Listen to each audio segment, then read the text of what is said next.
কোরবানির পশুর গোশত, চামড়া, মাথা বা শরীরের কোনো অংশ কসাইদেরকে তার পারিশ্রমিক হিসাবে দেওয়া যাবে না।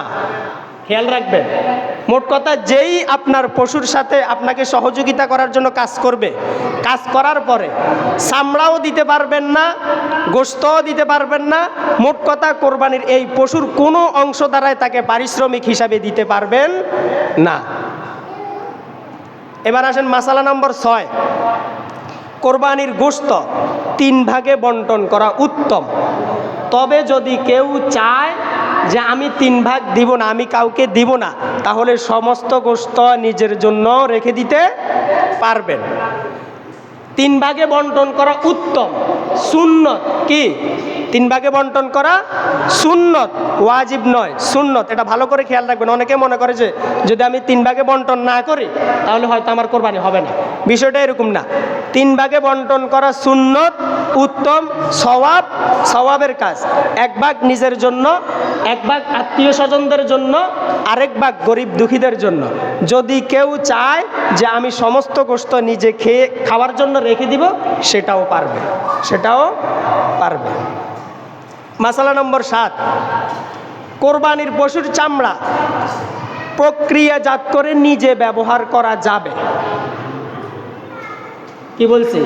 কোরবানির যে পশুর চামড়াটা আছে ওইটা দিয়ে দেখবেন অনেক কাজ হয়, বসার হয়, তারপর অনেক কিছু বানান যায় যেগুলো হয়তো আমরা জানি না।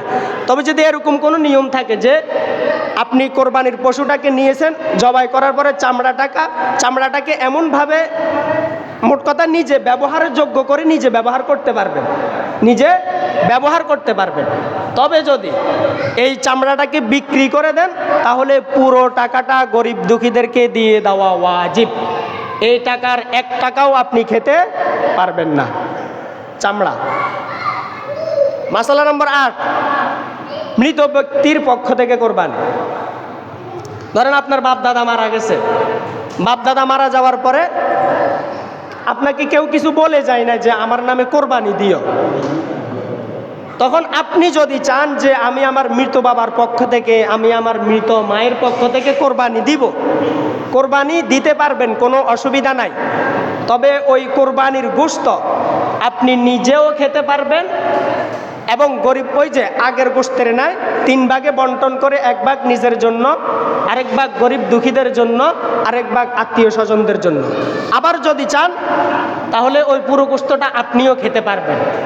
তবে যদি মৃত ব্যক্তি যাওয়ার পূর্বে আপনাকে ওসিয়ত করে যায় যে আমি মারা গেলে আমার নামে কোরবানি দিও, তখন যদি ওসিয়ত করে যায় ওই ওসিয়তের পুরো গোশতটাই আপনি গরিব দুঃখীদের মাঝে বন্টন করে দিতে হবে, ওইখান থেকে আপনি খেতে পারবেন না। মাসালাটা ভালো করে বুঝে নিয়েন। যদি আপনার মা বাবা মৃত্যুর আগে আপনাকে ওসিয়ত করে যায় যে আমি মারা গেলে আমার নামে কোরবানি দিও, ওসিয়ত করে গেলে ওই গোশত আপনি খেতে পারবেন না, সেগুলা গরিব দুঃখীদের মাঝে বন্টন করে দিতে হবে।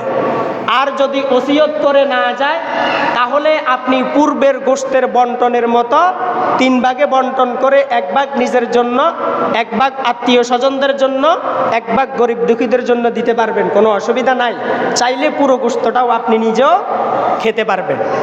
এ হচ্ছে ওসিয়ত করার নিয়ম আর কি, যদি কেউ ওসিয়ত করে যায়।